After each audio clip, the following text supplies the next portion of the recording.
My name is Emma Pownall, and I am a graduate of the Kinesiology program. So my choice to do the honors thesis was based on the fact that I thought I could get kind of clinical placement experience anywhere within the community, but I couldn't get research experience anywhere.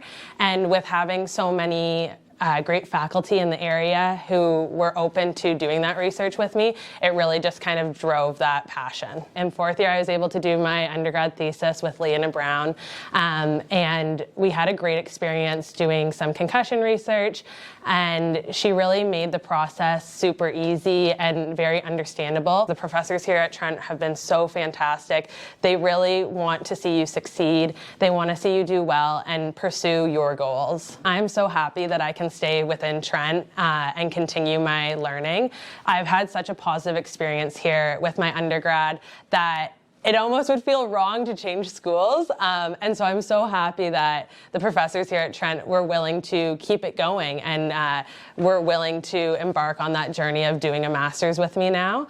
And it's honestly just very motivating to have that encouragement from the Trent community.